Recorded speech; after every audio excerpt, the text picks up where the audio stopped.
Director of the Global Alliance for the Future of Food. Welcome to everyone who has joined us today to mark the launch of this fantastic and timely new compendium, The Politics of Knowledge, Understanding the Evidence for Agroecology, Regenerative Approaches, and Indigenous Foodways. We are really excited to welcome over 636 registrants who are joining from 72 countries. Please go ahead and introduce yourself in the chat box if you'd like to. For those of you who are new to the Global Alliance is a strategic alliance of philanthropic foundations working together and with others to transform food systems. Our work is guided by a set of 7 indivisible principles: equity, diversity, resilience, inclusion, renewability, health, and interconnectedness. We believe our unique contribution to the field of food systems transformation is to forge new insights, to convene diverse stakeholders, and to stimulate local and global action. We are almost 10 years old, and in that time, we have long been committed to upholding the transformative potential of agroecology, regenerative approaches, and Indigenous foodways, and advocating for their adoption, enablement, and implementation in global policy processes and other forums. Reflective of this, in June 2021, we published 7 bold calls to action that we believe are critical pathways for creating a better future of food. Enabling agroecology and regenerative approaches to flourish is one of 7 that sits alongside calls for inclusive, participatory, rights-based governance, research for the public good, accounting for the environmental, social, and health impacts of food systems, and unlocking investments, both public and private, toward ecologically beneficial forms of farming, nutritious, sustainable, whole food diets, and resilient livelihoods and communities. Each of these calls to action addresses the critical underlying structures that hold back much needed systems transformation. And yet we've been asked repeatedly to defend the transformative potential of these approaches. Show us the evidence. We need more data. We need science-based decision-making. We embarked on the compendium we are launching today to get to the root of these questions and this uncertainty, and to deepen our collective understanding of what counts as evidence, for whom and to what end. We know many critical stakeholders, funders, scientists, and policymakers in particular, still choose to distance themselves from agroecology, voicing skepticism about its viability, its profitability, its ability to scale and feed the world, and its perceived, quote unquote, ideological nature. The pushback on these approaches jars with the reality that we actually see on the ground. Millions of people worldwide practicing agroecology, regenerative and Indigenous foodways, nourishing their communities, protecting nature and the planet. So to get into the structural weeds of where these questions are coming from, we asked 17 diverse contributor teams from around the world how they understand, document, and communicate the evidence. What they found is illuminating, it's challenging, and it's very timely. So without further ado, let's get into it. Quick overview of today's agenda. We will start with high-level remarks from 2 speakers. From there, we will dive into 2 panels, the first moderated by Anna Lappe, the second by Jane, Maland, Cady. Thematically, we'll look at where we are today, with panelists speaking to key findings from the work. And from there, we'll move to where we need to go next, with recommendations for action. So first, our 2 speakers. To start with, we have Emma Siliprandi, who is an agricultural officer with the Food and Agriculture Organization of the United Nations, also known as the FAO. I would just like to remind speakers to speak slowly, to be mindful of interpretation. And I have a little red flag, which I'll wave as you approach the end of your time. So with that, Emma, please, over to you. Thank you, Ruth, for your introduction. We are all here today for the launch of the Compendium of the Politics of Knowledge, Understanding the Evidence for Agroecology, Regenerative Approaches, and Indigenous Foodways, organized by the Global Alliance for the Future of Food and several partners, including various experiences supported by FAO. Today's event opens the discussion on what types of evidence we need to build on and what kind of changes are needed in the narrative for agroecological, regenerative, and indigenous approaches to food systems in order to better influence the implementation of transformative policies. As we know, agroecology and integrated approaches have gained importance in the international arena in the last years. In 2018, FAO and UN partners launched the Scaling Up Agroecology Initiative. In 2021, an important milestone has been achieved with the endorsement of the CFS policy recommendations on agroecology and other innovative approaches. 2 months ago, a coalition for food systems transformation through agroecology was formed in the context of the UN Food Systems Summit. All these articulations call for more evidence and data on the substantial potential of agroecology approaches to address the many issues that food systems are facing, such as climate change, economic and social inequalities, rural poverty, food insecurity and malnutrition, and a lot of et ceteras. In fact, there is an increasing amount of evidence demonstrating the positive impacts of agroecology, especially on the environment and on households' incomes, as will be presented here today. However, sometimes these results remain fragmented because of heterogeneous methods and data, differing scales, contexts, and timeframes.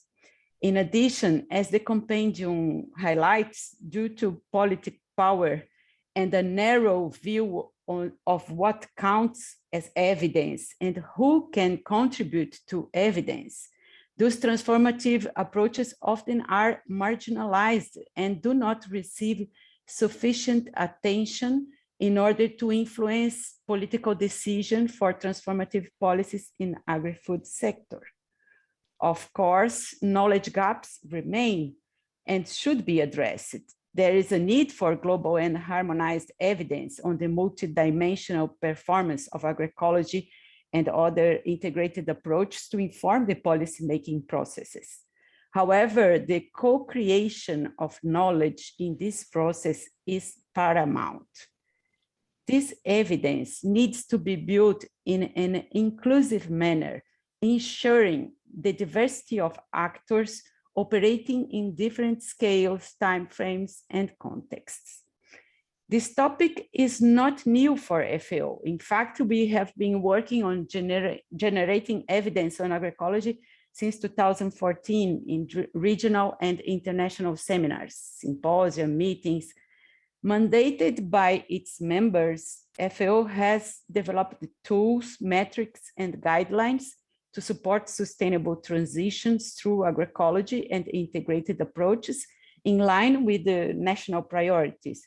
The tool for agroecology performance evaluation called TAPE is one of these tools.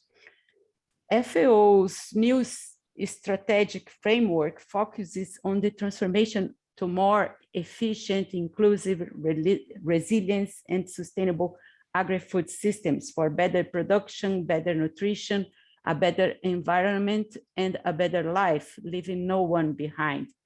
Agroecology is knowledge intensive, and we will continue to work collectively with all stakeholders, sharing lessons learned from various projects and partnerships to achieve sustainability in food systems. I'm sure that the discussion today, based on the cases showcased in the compendium, will enrich our understanding of the politics of knowledge. We need to focus further in our discussion on how participatory action research realized with the inclusive engagement of farmers and their organizations, women's group, youth, and other marginalized people are based in their wisdom, needs, and knowledge, and how this can contribute to solve more effectively the current challenges in the agri-food systems. Thank you very much for the opportunity to be here with you and discuss these issues. Over to you, Ruth. Thank you so much, Emma. And the FAO is certainly an incredibly important partner in this work. So thank you to the FAO, and thank you also to you personally for all you do to champion agroecology, regenerative approaches, and Indigenous foodways. Thank you so much. So unfortunately, our second speaker, Mamadou Goita, is having a bit of trouble connecting. So we are going to go straight to our first panel. To moderate that panel, I'm very pleased to introduce Anna Lappe, who is the founder and strategic advisor of Real Food Media and Director, Food Sovereignty Fund of the Panta Rhea Foundation. Anna is going to lead a panel that will tell us why this matters now. Anna, over to you. Thank you so much, Ruth. And it is such a pleasure to be here. It's a real honor, and to see all of you chatting where you are and seeing people coming in from all around the world. It's really inspiring. As Ruth said, my name is Anna Lappe, and I'm an author. My most recent book is called Diet for a Hot Planet. And I also work with foundations, including the Panta Rhea Foundation here in California, on the themes that we're talking about today. And really delighted to be moderating this panel with three of the incredible compendium authors. So a couple things to note for all of you tuning in. If you go to the bottom of your screen, you'll see the Q&A icon. Please use that icon, click there to ask questions at any point as the next three panelists are speaking. And then after they each present, I'll have a chance to look at those questions and raise them up for our speakers. So again, the bottom of your screen, the Q&A button to ask questions. So as Ruth and Emma said, today we have irrefutable evidence and growing consensus about the grave impact of industrial agriculture on people and on our planet. And at the same time, lived experience and research showing how agroecology, regenerative agriculture, and Indigenous foodways are really foundational to a repaired relationship between people and nature. Yet, this evidence, as you will hear more today, exists in a battleground, a context of politics and power. In this session, our three panelists will unpack how this politics of knowledge too often keeps the efficacy of these approaches from being prioritized politically, and therefore have left many of them consistently underinvested in by both public and private actors at a time when we need these solutions the most.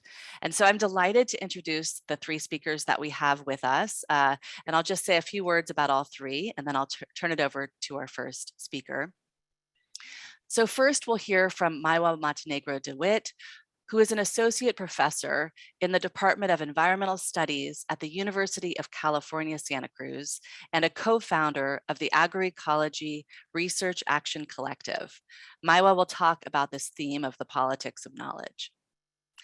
Then we'll hear from Swati Renduchintala, a system change associate scientist with World Agroforestry and a program manager with the Andhra Pradesh Community Managed Natural Farming. Swati will share evidence from the Indian state of Andhra Pradesh that showcases how ecological farming systems can scale and address the climate and biodiversity crises.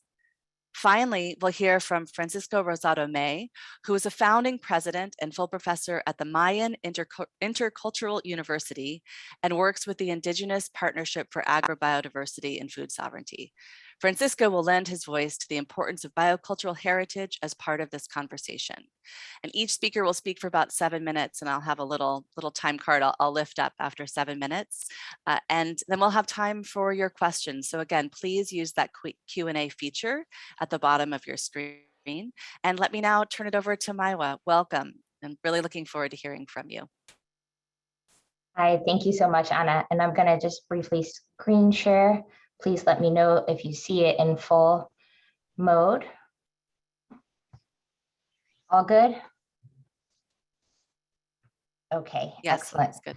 So ARC is the Agroecology Research Action Collective. We were founded in 2017 as a group of scholar activists who are committed to ethical and accountable forms of research with grassroots communities and social movements who are working to advance agroecology, food justice, and food sovereignty, principally in the North American context, though recognizing that these relationships span borders of all types. And before we committed to this important project, we had some really interesting and I think relevant discussions with the organizers of the Alliance, asking if we'd be able to take this contribution beyond simply compiling all the evidence that we as researchers could get our hands on. Though not without some merit, it's easy to see how the production of evidence itself becomes a distraction from the critical questions at hand.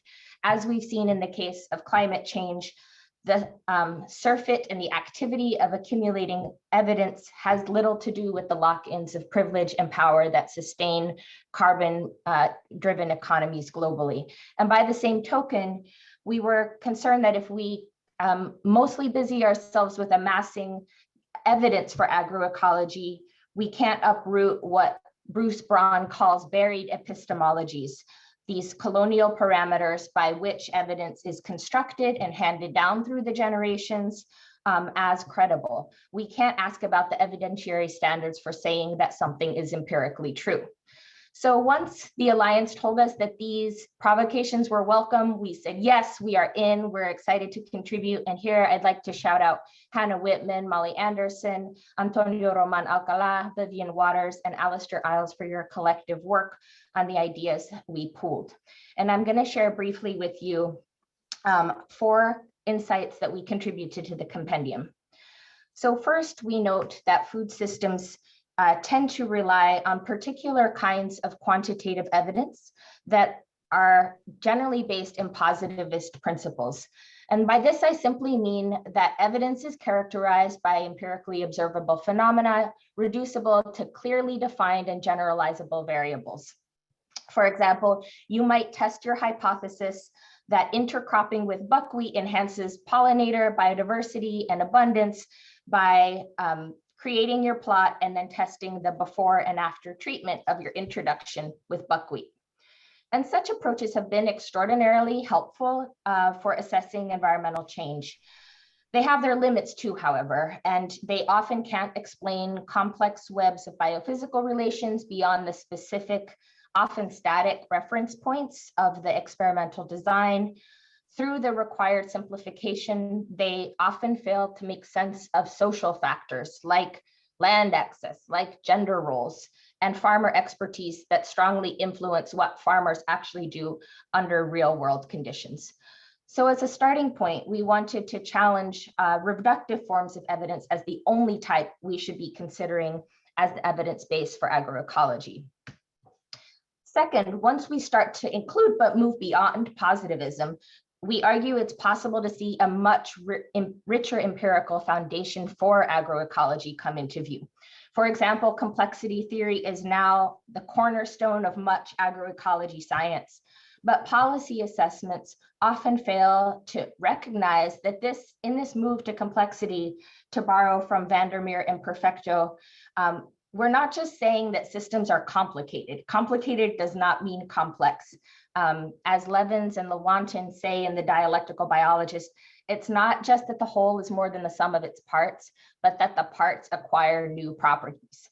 And in this move, complexity is actually diverging from claims to perfection, finality, linearity, stability, even evidence becoming no longer the basis for strong predictions, including predictions about the capacity to control nature, which is a fundament of much of empirical evidence outside of complexity.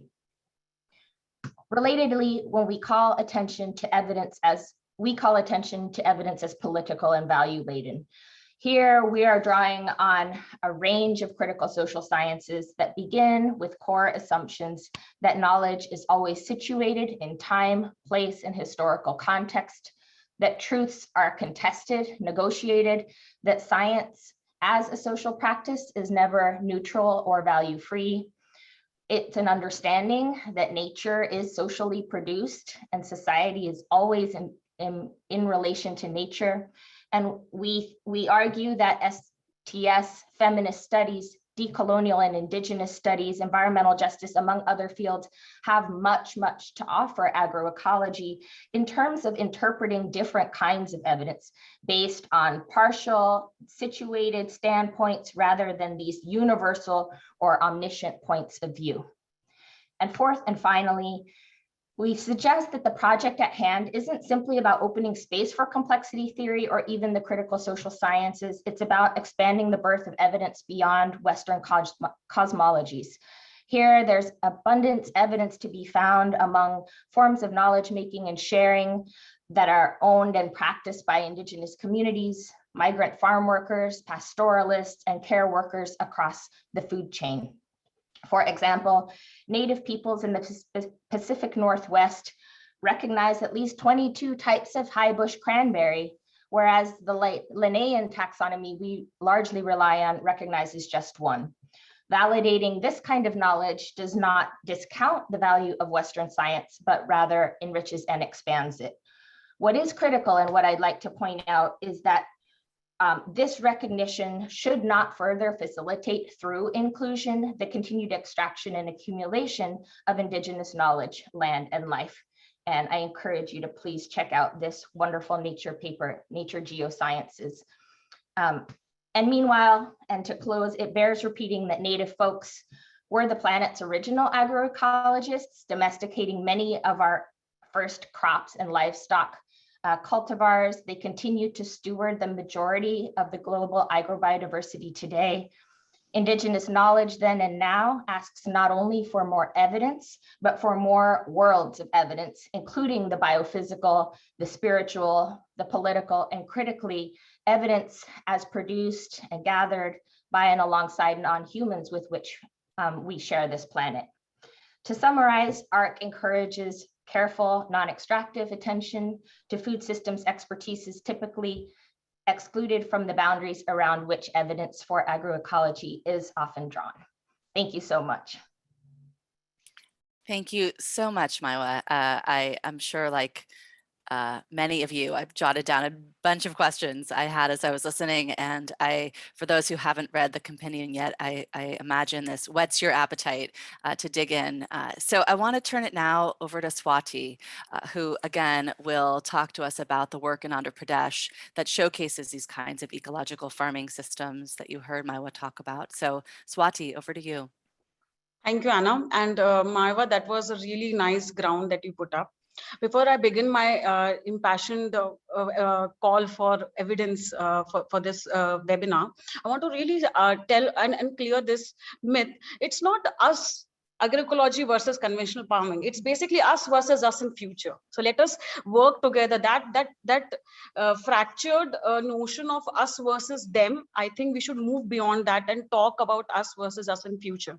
Saying that, the work, I'm representing the work of hundreds of millions of farmers across Andhra Pradesh who have been practicing natural farming and agroecological based practices.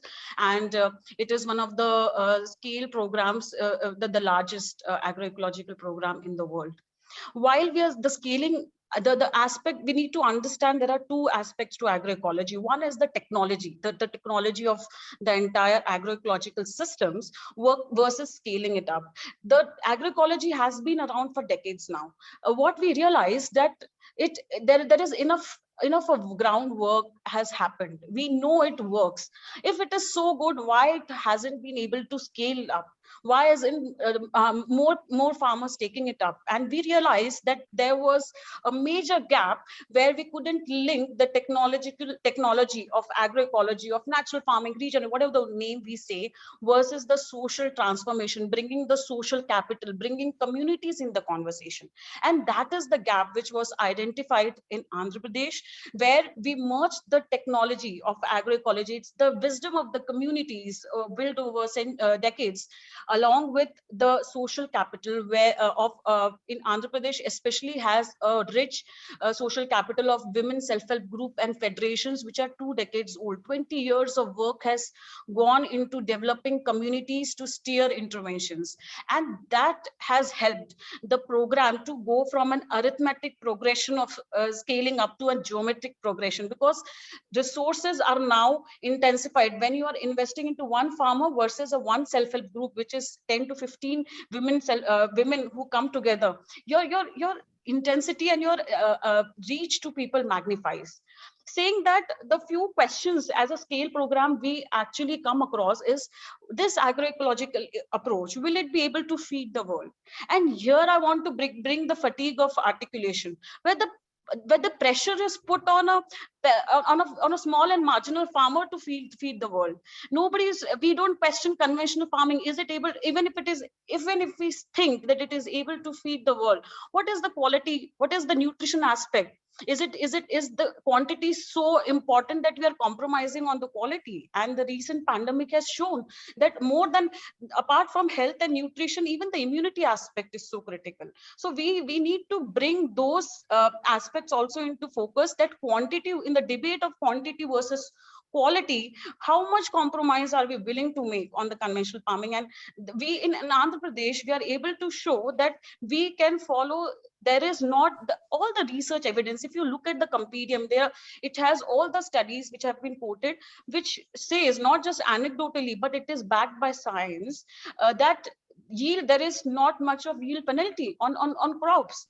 And rather than our idea is that we do not want thousands of farmers to do agroecology perfectly. We want millions of them to do it imperfectly. Only then we can talk about scale, we can talk about greenhouse gas emissions, we can talk on a global level. So that is one aspect.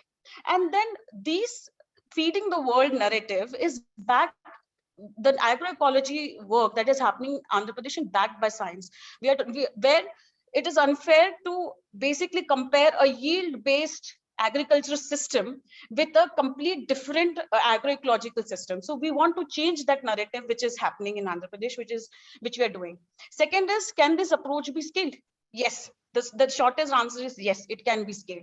We need to bring communities in focus. We need to have a women-led initiative, because we believe that women understand agroecology sooner and they adopt it faster, because they are able to see the difference in the soil texture. They are able to see the food. Unfortunately, women are the one who basically holds the kitchen households as well. They understand the food that they're feeding to their families is deteriorating. So women are the harbingers of change, and that is what is happening in Andhra Pradesh, and by extrapolation to other interventions in India. So the third is, can this approach provide meaningful livelihoods? Farming, unfortunately, because of whatever reasons, we can call it the green revolution, the chemical-based, industrial-based farming systems have become non-aspirational. Farmers do not want, the next generation of farmers do not want to take up farming. What is agroecology and natural farming doing in Andhra Pradesh is that it is making agriculture, farming as a job, as a livelihood of dignity. Youth want to take up. The youths want to actually, they're not aspiring to leave their villages. They are actually, there have been hundreds of cases where they are returning to their villages. They are taking up farming. They are taking up natural farming, and not just restricting themselves to the production system, but they are actually becoming agripreneurs. They are becoming aggregators. They're adding their own notion of the world to agriculture and making it more profitable and localized in their own villages. Women are now leading agriculture. They are in their intra-household dynamics are changing. They have the voice in their own households, where they're able to take decisions, and agroecology, practicing agroecological systems, ensuring kitchen gardens, food and nutrition. Those aspects are helping them to have a better say. So it is, when you are catering to agriculture, which is the major livelihood, you are actually addressing several societal and cultural and political issues as well. The fourth approach, which is climate, biodiversity, and soil crisis. You will be able to read in the compendium about the example of pre-monsoon dry sowing, where we are talking about drought proofing. arid and semi-arid areas in India and across the world. We are saying that farming should not be just dependent on water or monsoon in developing countries. We are able to show in Andhra Pradesh today with almost 3 lakhs, 0.3 million farmers in Andhra Pradesh are doing pre-monsoon dry sowing, where they are able to grow and keep the land covered for the entire year, 365 days of the year. When you are able to, and I'm very sure that all of us, as Maywa also talked about intercropping, keeping the soil covered, these are able to actually bring, and I'm happy that we're discussing it on nearer to the World Soil Day, where we're talking and bringing the narrative of soil into focus. We are actually addressing the soil crisis. The top layer around the world is degraded. So we want to regenerate this soil, will take a lot of time. So agroecology, as examples in Andhra Pradesh has depicted, and with 0.3 million farmers doing it, the narrative has changed from a seasonal based cropping system to the entire year. Can we talk about farming entire year? 365 days covering your land with crops, which obviously at the farm level, it provides nutrition and food security. And at a more macro level, it talks about increasing incomes. It is talking about improving the village livelihoods. It is talking about the entire economy, which is agroecology and natural based in the state. So, and the another aspect which I would like to cover is the greenhouse gas emissions. The studies which have shown that the agroecological practices in Andhra Pradesh also, we have seen that it accelerates the process of photosynthesis, and that itself it addresses that issues of climate change. And apart from greenhouse gas, it is also the pre-monsoon dry sowing technique that I spoke about. It basically, even water vapor is a greenhouse gas, and we are and it has a much more retention aspect than a carbon dioxide, and we are able to harness that water vapor from the air and providing it the soil to nourishment. So these all aspects, these 4 questions for scaling up has always been critical. What we also realize, and this is how I'll end, Anna, is that it's very easy. Evidence is not required for a farmer. A farmer goes by narratives, because ours is a farmer to farmer extension system. A farmer evidence is not required for a farmer, because he or she believes in that wisdom. They know and they understand agroecology much easier. Evidence is for whom? It is for somebody who is at the researchers at policy level. And we cannot, in Andhra Pradesh, we couldn't wait for a policy maker or decision maker or a donor or philanthropist to get convinced, because we have no time. The urgency is imminent. So we want to start right away. And we have started, and community has helped us. And the politics of knowledge in agroecology will change as the numbers will increase, because farmers will not wait for your evidence or my evidence or our evidence. They will do it, and we will follow them. Thank you so much. Thank you so much, Swati. Really inspiring. And you reminded me when I was in Andhra Pradesh last year, learning about the work you're talking about. And we were kind of half joking that, you know, a farmer's smile should be evidence enough. You know, the farmers that we met that were filled with joy and totally saw their communities transformed. Like, what more evidence could we possibly need? So, so I want to turn it over to our last panelist for this segment of the conversation, Francisco. I'll turn it over to you, and then I'm seeing your questions in the Q&A. If you have any more, please drop them in, and I'll be sure to try to get all of us to help answer them. So we'll turn it over to you now, Francisco. Thank you, Anna. Can these approaches, agroecology and regenerative, provide meaningful livelihood? Can these approaches solve the climate, biodiversity, and soil crisis? I will try to address those 2 important and complex questions based on the work that Dr. Amaury, Frank Roy, and I did for the book, The Politics of Knowledge. We studied responses from indigenous farmers to COVID-19 in 2020 from Yucatec Maya and Northeast India. The short answer, I say, to those complex questions is yes, if and only if we find ways of confluence in both the vision and the method of convergence of the different approaches interested in constructing sustainable food systems. One first step is to move away from these qualifications of any of the food systems that we humans have been developed so far and start building bridges between the cultures that created those systems. Before it's too late for all of us, regardless the food system we work for, the current environmental crisis should unite us. And for many of us, the crisis is not just environmental, it's humanitarian, social, cultural, and significantly impacts our livelihood. Food systems reflect cultures. They reflect how each culture envisions the world around them, including the future of their generations to come. Food systems reflect how each culture learns, constructs, innovates, and transmits knowledge.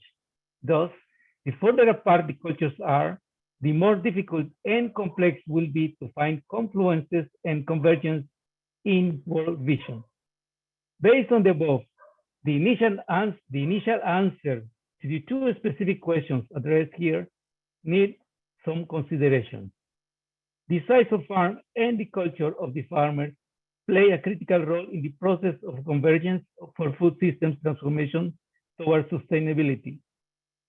All communities studied in Yucatan, Mexico, and Northeast India were basically indigenous. Both regions had two groups of farmers, one whose system is designed and managed based only on traditional knowledge. The other one combined traditional knowledge with Green Revolution methods. In Yucatan, a third group was present, indigenous farmers producing food based only on Green Revolution methods. All groups were affected by COVID. The most affected was the one that combined traditional knowledge with Green Revolution. This group did not have enough traditional knowledge to overcome the lack of access to agrochemicals, nor they had the conditions to access those chemicals as they used to. Roads and stores were closed. The group farming only on Green Revolution methods in the Yucatan, Mexico, had in store enough supplies and used them, but did not find the market to sell all their production. The group farming only on traditional methods were basically not affected, but realized that the volume of production was low, not enough to meet the needs to those they usually do, and to those who were dependent on the production of those farmers who combined traditional with Green Revolution methods. Reflecting on the unprecedented situation, the groups using Green Revolution methods agreed on looking for and applying farming methods that do not depend on agrochemicals. The group farming only on traditional methods was interested on how to increase their productivity without having to use agrochemicals. All farmers, regardless their way of farming, knew about agroecology and wished to have more help from agroecology to solve their needs. Because all farmers we work with are indigenous, could it be that culture plays a critical role in their positive perception of agroecology? Agroecology is very, very close to their worldview, but due to effective propaganda and government policies favoring Green Revolution, many had incorporated that method, Green Revolution, for food production. Would the above experience also apply to farmers with different cultures? There is literature reporting that food systems managed by big corporations are developing what is called regenerative agriculture, with the introduction of new technologies like computing, drones, apps, and the like, but keeping the basic elements of Green Revolution GMOs methods. At first, the regenerative agriculture scenario leads to think that there might be improvements on environmental issues, but there is no certainty at all that other global limiting factors, such as migration, social inequities related to food systems, cultural destruction, loss of social fabrics and knowledge, among others, will have improvements as well. There is research and data accumulating daily that food systems based on agroecological principles, including traditional knowledge, do provide meaningful livelihood and have proven effective actions to contribute significantly to the solution of climate, biodiversity, and soil crisis. However, a critical component is missing, a bridge that provides a win-win scenario to those cultures that seem to be far apart in their worldviews. The building of that bridge has been tried in the past, unsuccessfully. It rests on the concept of multiculturalism, assuming that by living together in the same space, naturally there will be not one, but several bridges unifying cultures towards the same goal. This approach is not working. Another approach that theoretically has more possibilities is interculturality. Interculturality. It is one step beyond multiculturality. Interculturality is the result of a process in which different ways of learning, constructing, innovating, and transmitting knowledge. For example, indigenous ways and Western ways of thinking both coexist under a safe environment, allowing conditions for synergies to happen, thus co-creating intercultural knowledge. There are several examples of interculturality. We humans should give it a chance, looking for ways to build win-win scenarios for the sake of our planet, for our own sake. If there is more time later, I can go over some of those examples of success of interculturality. Thank you very much. Over to you, Anna. Thank you so much. And we have lots of great questions in the Q&A, and I'm seeing great conversation in the chat. We just have a few minutes, so we'll consider this kind of a rapid round. But wanted to lift up for you, Maywa, there was a question about whether you could share some of the references to further reading that you were talking to. And I think putting that in the chat, if it's not in the compendium, if that wasn't kind of covered in those sections that you all worked on, if you want to share any further links into the chat so we can handle that one that way. And then I thought we would just quickly go around. So you each have about a minute or two to answer. There's a bit of a theme across a couple questions, which has to do with the relationship between agroecology and farmers' livelihoods. There was a specific question about, how can you, how do we think about this transition in the context of workers or and farmers themselves. Another one about how can we innovate to scale and thinking about improving farmers' livelihoods. And I wonder if you you each want to just say a few words about the connection between the kind of innovation you're talking about and how transformative this can be for the farmers engaged. And Swati, I think you started touching on this in your remarks. But Maywa, do you want to start? Perhaps I'll make some brief comments, and this might relate to Swati's comments as well. One of our researchers in the Agroecology Research Action Collective, Dr. Garrett Grady-Lovelace, has been doing phenomenal work in coalition with practitioners and researchers in India, thinking about structural change in economic policy to support farmer livelihoods. And this harkens back to Green New Deal policies on supply management and parity pricing for farmers, because we are largely contending now, as you know so well, Anna, with an overproduction crisis of cheap food that is cheapening workers' bodies, cheapening nature, cheapening land and life. And that extractivism is linked to the policies that promote and subsidize overproduction. And that is largely this kind of Malthusian scarcity narrative that we live with, the zombie that won't die. So to the extent that we can really link agroecology to economic policy and structural transformation, that is also what is driving the Indian farmers' protests and at least tentative wins. So that's really exciting.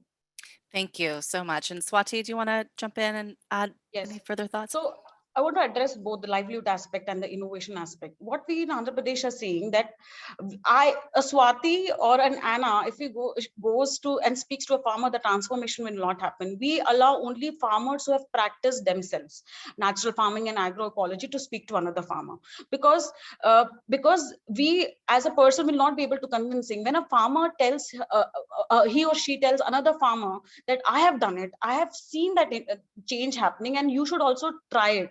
And it is a voluntary nature. You should, but and the uptake is very, very critical, because if a community speaks to community, the transformation is firstly easier, less time consuming, and the second aspect is the innovation. What we realized is that because I'm sure in India and across the world, the diversity in agroecological based agricultural zones wise is so imminent that while we maintain the principles are universal in nature, the practices will differ. The soil topography differs. So innovation is inevitable. And agroecology, by its virtue, brings the wisdom of community and farmer to its centrality. And it becomes a prima force that takes it forward. So these are two aspects that has been really critical in taking it, yes, forward. Great, thank you. And Francisco, do you want to add anything here? Yeah, innovation is so important, and we usually miss it because the power of all ideas overcome our view of new ideas and implementing those new ideas. Just picture in the 1970s in a tropical agriculture school in Mexico. Most of the faculty there had this background in conventional agriculture, but there were a couple of them who thought different. One of them was American and another one was Mexican. They both noticed that all around the school there was traditional agriculture, and nobody in the school was paying attention to that traditional agriculture. So they went and visited those farmers, and when they talked to them, they heard different words for different meanings of probably the same concept that conventional scientists were using at school. For the scientists, weed is how we name plants in the crops, and weed is translated into Spanish is maleza, is bad. We have to get rid of it. But the traditional farmers did not have maleza in their vocabulary. They have monte, and they classify monte as good monte or bad monte, depending on the physiological state of the plant and the effect that it had on the crop. Sometimes the same monte could be good or could be bad. So management was important. When these scientists studied the phenomena, they found out that those montes release allelochemicals into the soil. And that explained when is the concentration of those allelochemicals was high, also bad monte. But when the concentration of those allelochemicals was not that high, it controlled nematodes in the soil. It was a good monte.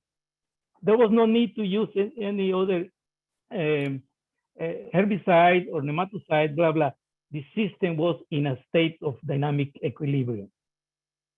So that was the first piece of significant knowledge that innovated the understanding of traditional agriculture and gave birth to agroecology.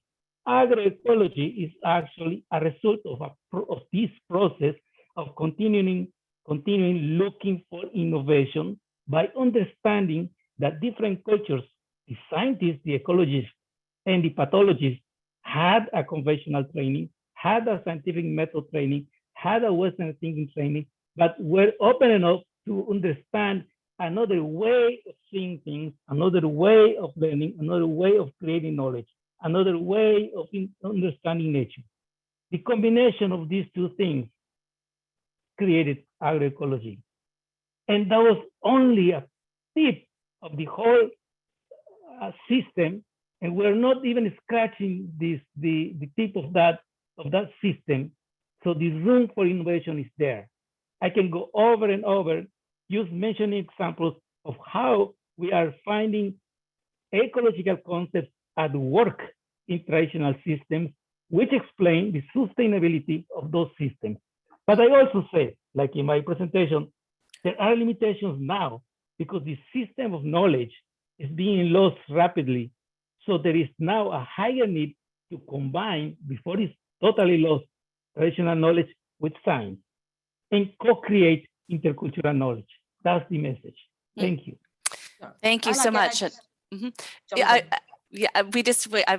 getting my moderator chats here to keep us on time. But I was going to say, Francisco, I feel like you're closing on that sense of urgency. That is such an important message, that we are quickly losing this knowledge, and that there is an urgency around this conversation that I think many of us on this call feel, and that I hope that people have that sense. And so I want to move us along because I want to make sure everybody has the time to keep sharing. And I want to just give deep gratitude to Swati, Maywa, Francisco, for all that you've shared on this call, for all that you've shared as part of this compendium. My brain is buzzing. I have lots of ideas and a deeper understanding of these issues. So thank you for your work. Thank you for your words today. I see many questions in the Q&A, and we'll work to share resources there as well as in the chat. And so thank you for all that you've shared and your understanding of needing to keep on time. So I want to move over to our next panel and pass the mic to Jane, Maland, Cady, who will take us into the next panel. So again, thank you everyone, and really looking forward to the rest of the discussion. Okay, thank you everybody. Anna and panelists, Ruth, Emma, it's been amazing to hear you this morning already, and we have even more exciting information and conversation to come. So I wanted to welcome you from the many time zones and the many geographies and the many worldviews that you all bring to this room today. It's an honor to be with you all. My name is Jane Maland Cady, as Anna said, and I serve as the International Program Director for the McKnight Foundation and its collaborative crop research program that many of you may know as CCRP. For the past 30 years, I've been working to advance agroecological food systems through practice, science, and movement. And in the past 13 years, I've been at the McKnight Foundation and also pleased to be engaged with the Global Alliance for the Future of Food. I just really want to thank all the thoughtful contributions to this compendium and all of those that shepherd it. It's an impressive collaboration, and it's timely, and the diverse worldviews and practices that come together in this compendium are really critical for this moment in time. Our McKnight CCRP supports a global network of farmers, researchers, and development organizations and others that all work together to forge a path to well-grown food that nurtures people on the planet in 10 countries and through 3 communities of practice. And we achieve these aims by supporting collaborative and inclusive agroecological research. And I see many folks in the CCRP family, as we call, and network on this call, so that's very exciting.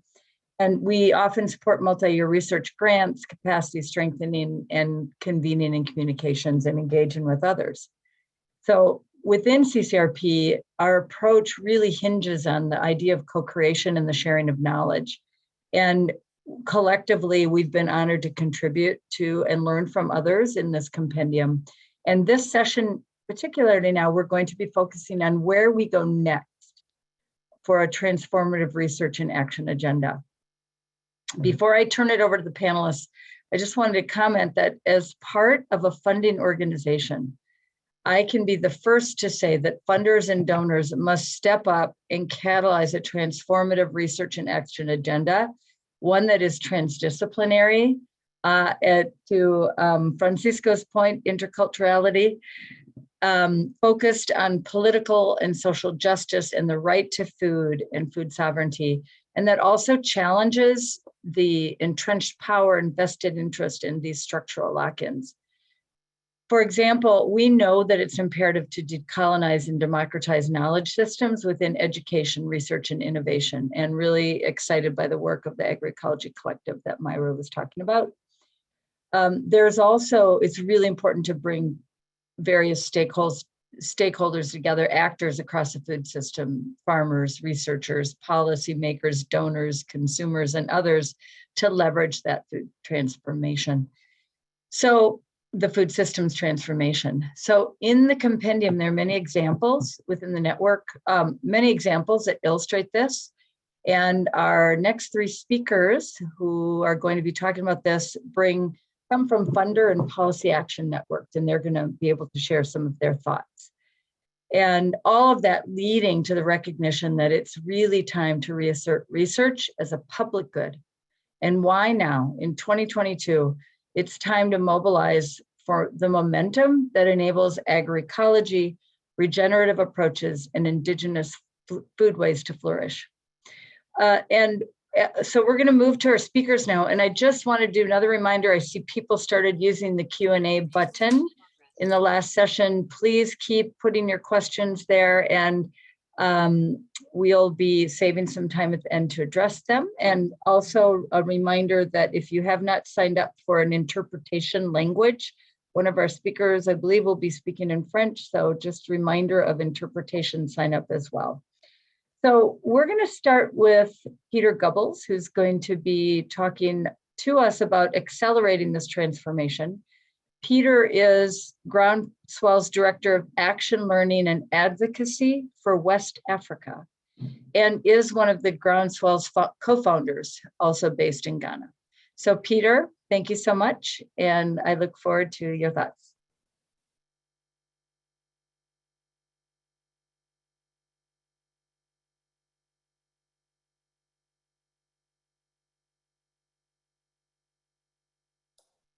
Peter, you're on mute. Sorry.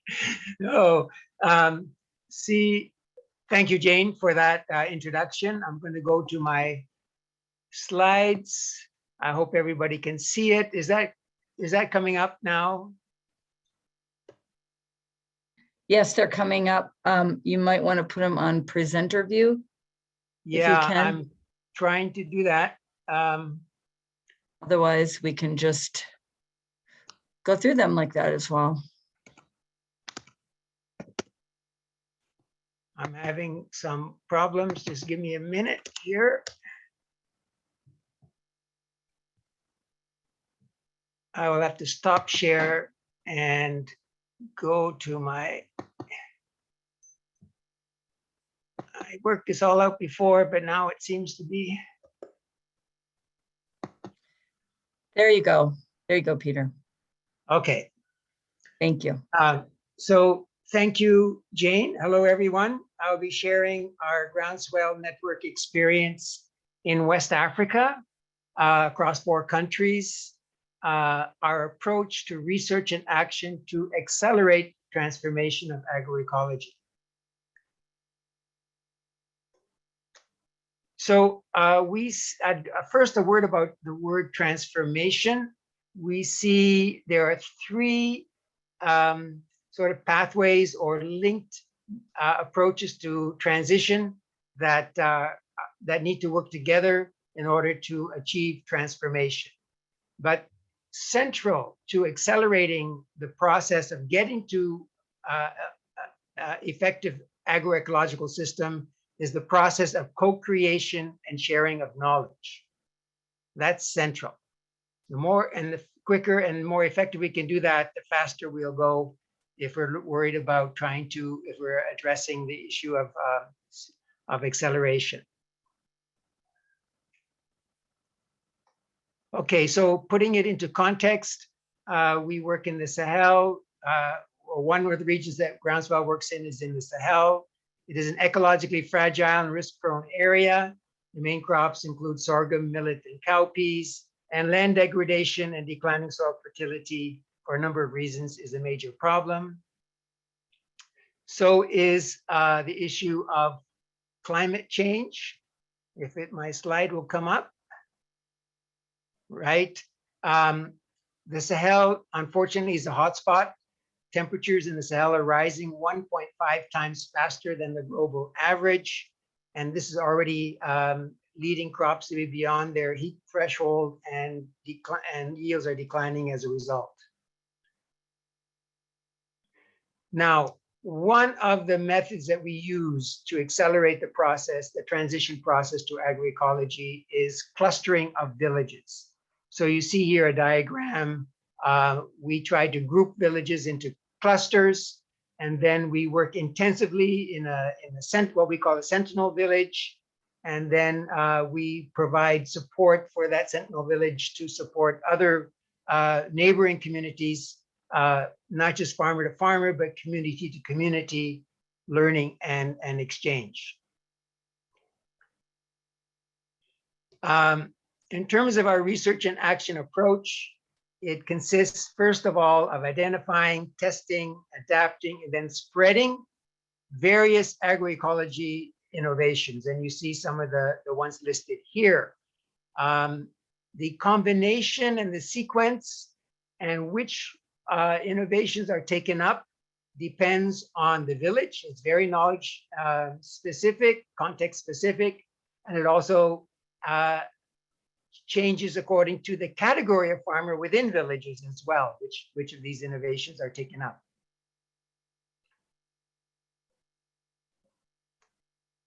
It doesn't want, okay, but in all cases, we engage communities' knowledge of local conditions to assess all these different innovations in agroecology.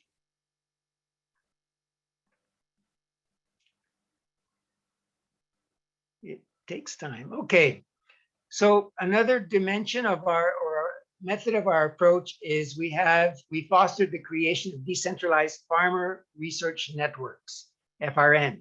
And the sort of constituent members of these FRNs are innovator farmers, also volunteer farmer trainers, and also at the community level, some sort of agroecology committee that oversees the process. And of course, these farmers and these groups are all supported by researchers, NGOs, and local government technical agencies. Now, how does this contribute to the mobilization of knowledge and evidence? Well, we engage farmers to come together within communities and then across communities in those different districts to assess the results of on-farm experiments. And we enable farmers to apply their own specialized local knowledge to analyze and interpret the results of the different innovations that have been tested.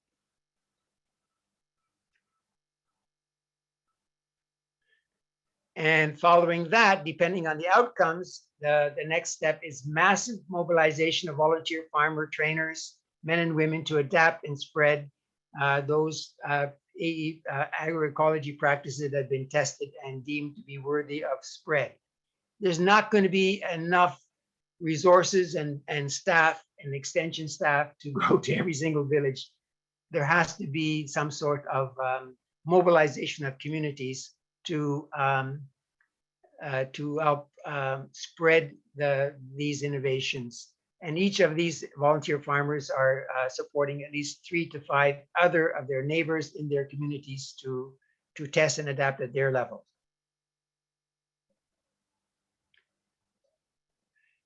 This has to be a progressive process because in our experience, farmers only will experiment with 1 or 2 or adopt 1 or 2 or 3 agricultural agroecological practices at a time.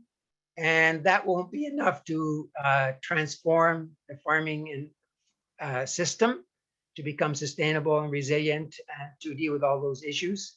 And so there's a second wave and a third wave of innovations that come as we work more and more with communities. Hopefully those innovations build on each other and create synergies. So now, leading up to that second arrow, what are, aside from agroecological techniques, what else needs to be spread in the transition? Here I agree fully with Swati that the whole process, it also means addressing social, cultural, and institutional issues. And the main ones that we deal with as examples are women's empowerment, equity in terms of ensuring that the most marginalized households also are benefiting, and then nutrition and diversity of diets. We have some situations where farmers adopt different techniques, but they still have high levels of malnutrition. So this is the second arrow, the social and ecological dimensions of a transition process. The main point I want to make here with this slide, the 2, is that we often have to develop specialized support for marginalized households or those that are most vulnerable, and then women in those households as well to participate. And that is essential and something that we need to see happen more. And then also at the community level, for communities to come together when we want to take it up from the farm level and the village level to the landscape level is another dimension of these social and ecological dimensions. And all of these innovations must be effectively based on community mobilization and spread and also strengthen the capacity of communities to lead and manage and have a sense of ownership over their own programs. Now, moving to the third level or the third part of transition, we see that political institutional dimension is also really important. And this involves strengthening of local governance. And one way that we do that, I wish I had more time, but at least one way that we do is through these caravans.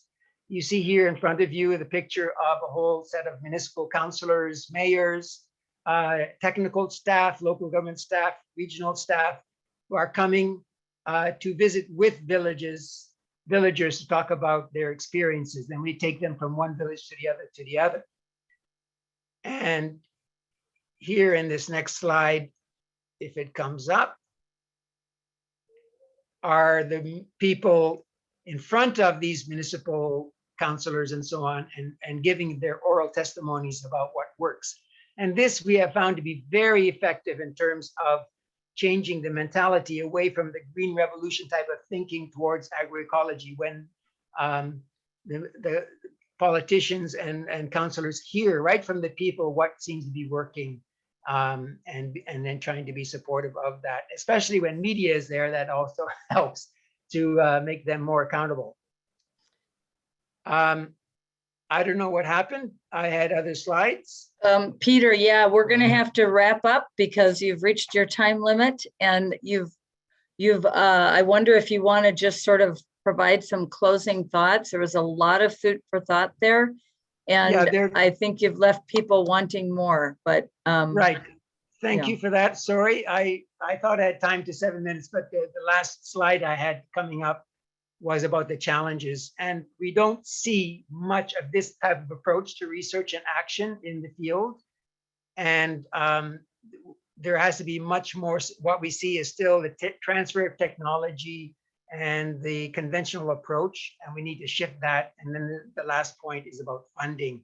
The funding for agroecology of this type of approach is very small compared to the mass of what is already being funded in the conventional method. Thank you. Thank you so much, Peter. I wish we had more time to hear more about your really impressive work in Africa as well as other parts of the globe. So now I want to invite our next speaker, Amaury Peeters. We'll be talking about transformative research tools, and Amaury is the head of research and development at Louvain Cooperation and involved in work to test FAO's tool for agroecology performance and evaluation, or the TAPE tool that Emma mentioned in the opening part of our session today.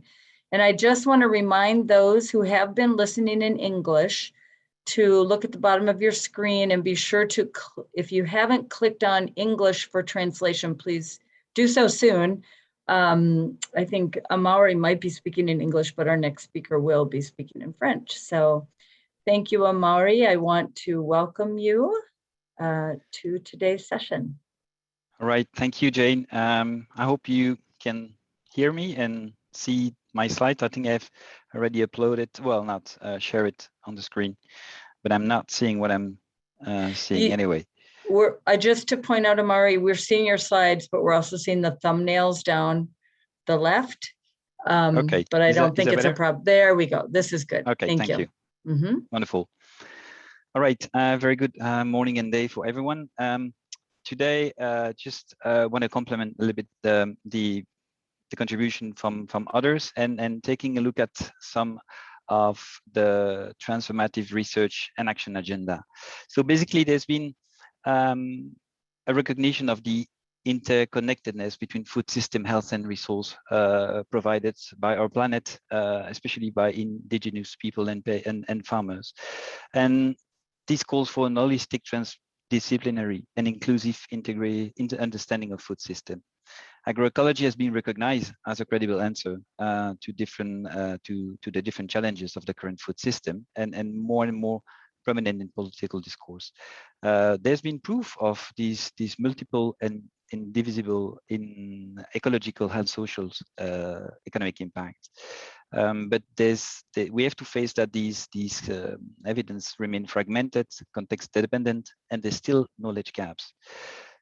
We also understand and value that the involvement of multiple stakeholders within territory to collectively identify these barriers, to experiment appropriate solution through participatory research and action, like Peter show a beautiful example, is very important. So collectively, I think from the compendium, there's been a call for a transformative research and action agenda, which aim also to address these gaps, but also highlight some priorities. And first is about what type of information we should collect to build evidence. And this is clearly around system-oriented, comparative, longitudinal, landscape focus. But also what type of capacity build we want to do for all supporting all these. And this is clearly looking into participatory approach, action, oriented research and training, and also embracing different transdisciplinarity. So there's been clearly a need to measure success and performance and resilience with a wider system lens to provide evidence on the multifunctional benefit of agroecology. Several tools have been developed and exist, and among them, FAO developed recently a TAPE tool, which is a stepwise approach with aim to capture the systematic impact. It starts with a description of the system and the context in the first step, and then looking into characterization of the transition according to the 10 elements of agroecology. This is the step one, and then looking into the core criteria of performance in step two, and then ending with kind of an analysis and a participatory interpretation of the results, bringing back these to the people working in local organization and also farmers to reinterpret and link it back to these elements in the field. I would like to share a little bit of the learning and reflection from two pilots that has been actually implemented. As you see, there's been many pilots in the world implemented, and the one I'm sharing is more about Cambodia and Mali. So first of all, we could see that we clearly could see that there's a positive relationship between high level of transition and the quantitative performance of agroecology. And this has been a highlight for higher productivity per hectare, per person, higher agrobiodiversity per farm, less input, and strong connection with local markets. There's been also highlighting the result that the more the transition, the higher the transition, the higher the involvement of women in decision making and access to resource and their participation into these activities and leadership activities. Finally, the training opportunity contributed also to the promotion of their empowerment. If we're looking at the benefit of TAPEs, local organization we work with recognize that the tool helped address the different dimension of agroecology, their transition, helped them to consider different scale from farm, plot, even territory. They also have to link the practice and the principle to their practice, and then define the strength and weakness of the farmer's practice into dialogue of while assessing their different practice. They're also addressing these gender and women's empowerment, and they found it really beneficial for promoting these agroecological practice at their level. Moreover, they also introducing new perspective into a more holistic monitoring, bringing some of them considering new dimension and new indicator in what they would follow up in their work. It's also clearly contributing to the documentation of the field-built evidence and feeding also the scientific literature. Definitely, the tool helped here to justify the knowledge of local communities and farmers, and related their sustainable practice and the co-creation, and the really highlighting the importance of the integration in the whole process, from the data collection to the analysis of the results. As a challenges we highlight and other elements to consider, clearly it takes time. It's really different steps and coming back and forth with the community, which is also providing all the richness of the results and the output of these assessment and using of the tool. several elements were highlighted by the communities that were not addressed, and also find that they needed a more global analysis of the system, especially the interaction between the different elements of the system and the stakeholder, which were clearly adding a more elements, especially looking into a system analysis, which is complementing the multidimensional analysis. Definitely, this is contributing to build a global database of information, measuring the performance of agroecological system, and producing evidence across the different dimensions of sustainability. As concluding remarks, I think these potential for using tools is clearly important and giving all the potential of transformation. As a university NGO with 40 years of existence, we think it's also our role to be the one who lead a transformation. So within our institution, we try to really link providing all the links with the academics and linking them to the different contexts of the project. We also aim to improve and perform better by setting up research and development services to support intervention and linking to research, bringing issue from the field directly to the researcher, involving them there. We also revisit strategic criteria using in our project decision matrix. We also try to be involved with wider consortium of like-minded university NGO, because I think our mission is also to facilitate and deepen the interaction between these academics and researchers, civil society organization at local level, also communities. And finally, we think we continue this transformation as aiming to become a learning organization by bringing this knowledge management as a key central process and really bringing that to this collaboration partner. Finally, as for the donors and founders, here are a couple of elements that I think is probably interesting to take into account. We clearly need long-term financial commitment. Some of the founders and donors have moved to a long-term commitment and moving from a scheme for 3, 6 to over more, like 10 years. We clearly need more open calls. I mean by that we should really allow own proposition development. We could really develop in that. We think this an important element is to encourage collaboration and synergy among research institution, organization, community. Some calls allow that, but not all.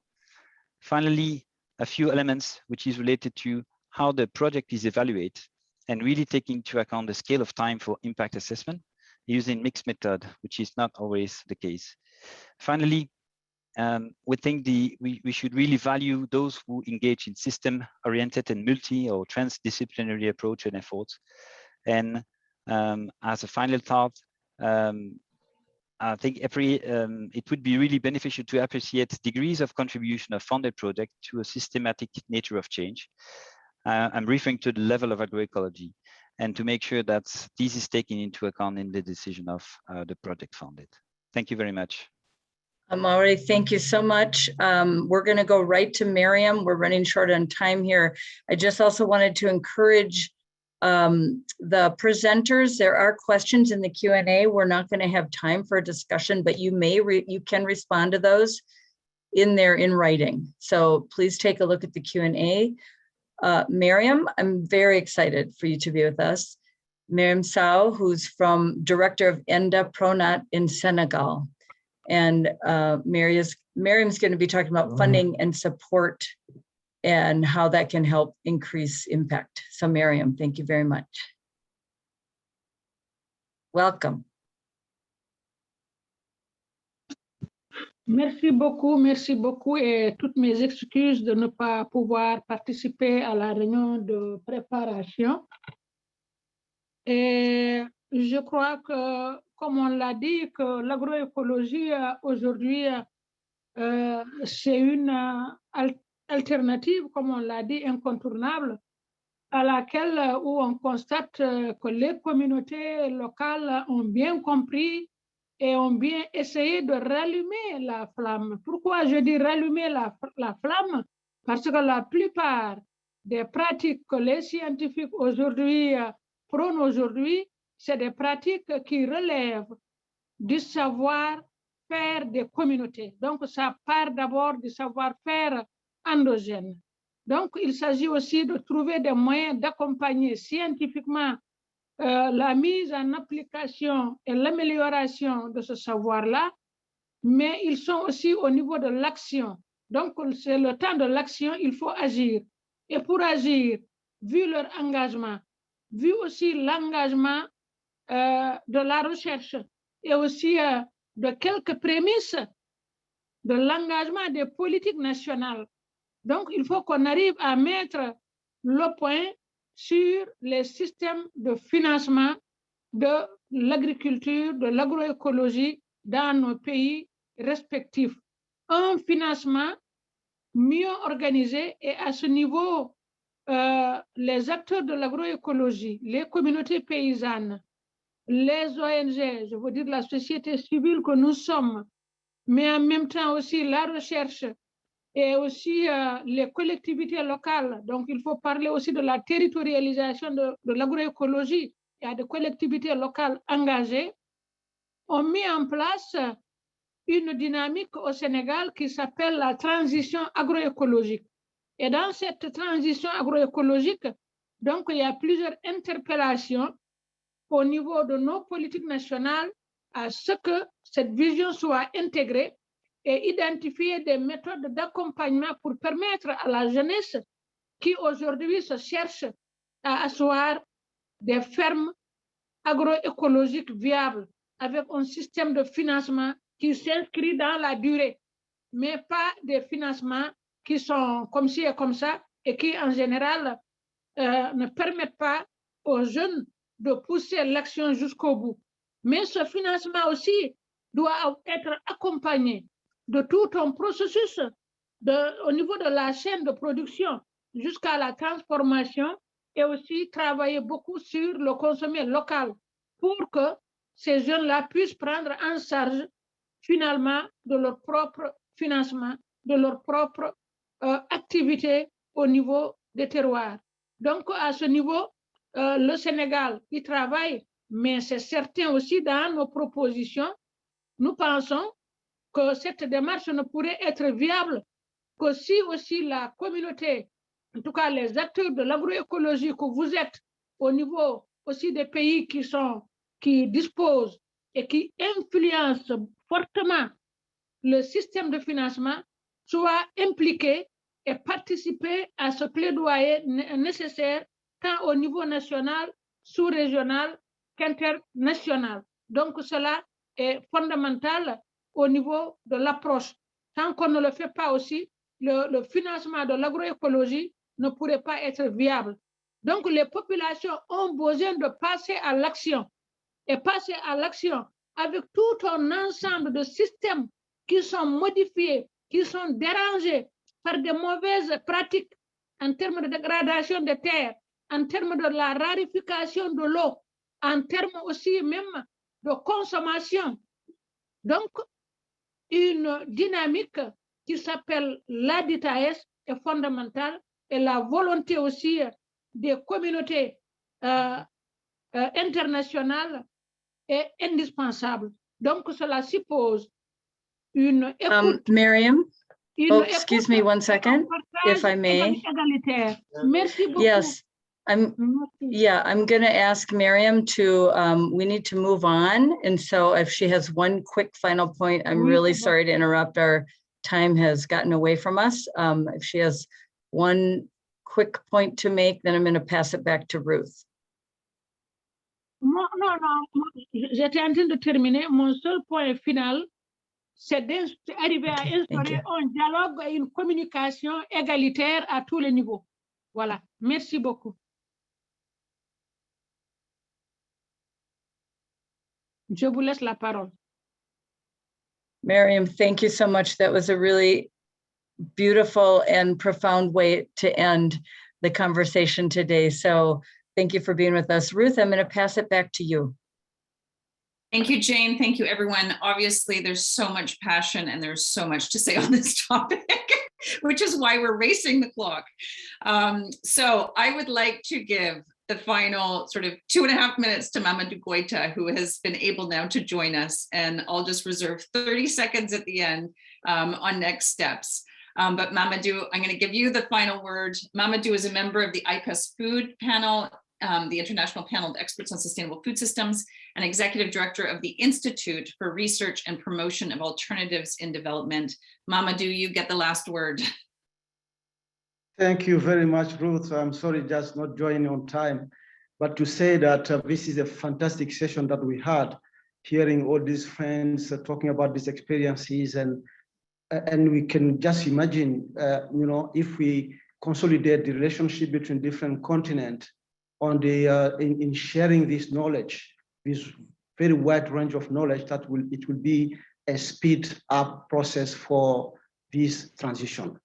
And then if you look at what is happening in Africa, actually, that mainly in most of the countries, we have multi-stakeholder platforms working on agroecology, trying to push things. And the governments now actually are making decisions, because at African Union level, there are now some initiatives. That is a new thing at that level, because the people are promoting for a long time what corporations were just pushing at the African Union level. At ECOWAS, like regional integration institution, now things are speeding up. Initiatives like FreeO, but also the national platform like DTIS that Mariam has been talking about, are fantastic initiatives that will lead us to speed up this transition. So what I will say is that learning from lessons, the very lesson on the scientific side, the social construction that we had, the economic power that we are giving also in terms of analysis, some of the examples that tapes that have been promoting, trying to speed up knowledge on the profile of different regions will probably contribute to make it happen. So what I will just end up in saying is that we need to continue this kind of session, because they will allow not only to bring our initiative all together, but also to know much more and to have more empathy between decision makers that are in charge of policies, but also the funders who are somewhat reluctant just to push back, knowing that this is a small initiative per se, and those who are in practice, women, youth, and all this. So we need to involve women and youth in this process, just to allow them not only to create knowledge, to share, but also to be able to speed up this process. We cannot move without having this multi-stakeholder spaces that will allow us to move forward. So let's really continue to have this kind of dialogue that will allow us to move forward. Thanks, Peter. Thanks to all of you who have been contributing to that. And I deeply hope that we'll continue to strengthen our knowledge, scientifically speaking, strengthen our knowledge socially, but also speeding up the kind of job creation that are also questioned in many cases, and the creation of wealth that will help all of us to change drastically and in a sustainable way our food system. So I will stop here, hoping that we'll have many, many other opportunities to talk about these experiences that we have been living this afternoon. Fantastic. Thank you, Mamadou. Both very positive and forward-looking. So really appreciate that. If people will allow me just 30 seconds on next steps. First of all, thank you to the compendium authors, to the speakers today, to the moderators today, and to the Global Alliance team that so adeptly pulled it all together. Much, much gratitude for all of you and everybody's efforts. Secondly, please dig into the compendium, dig into the interactive. There's so much fantastic information, perspectives, ideas, challenges in that work. So we really encourage you to both dig into it yourself and to share it broadly. Thirdly, as Mamadou says, we hope we have much more time, many other opportunities to dig into this. I'm sorry to all the speakers that we had to cut short. We will be hosting a series of regional webinars dedicated to the many topics we've heard today. So please stay tuned and we will make sure to communicate that out to you. Finally, the materials launched today will be translated into French and Spanish early next year. A recording of this event will be on our YouTube over the coming days, and we'll make sure to have all this information and fabulous work out to you as soon as we're able. So finally, thank you again to all of you for coming today. Another special thanks to the speakers for both challenging existing ideas and assumptions about evidence and decision-making, the way things are, while really offering a space for rich dialogue and engagement about the most critical issue, the future of food. Thank you all. Be well. Happy rest of your morning, afternoon, evening. Much appreciation.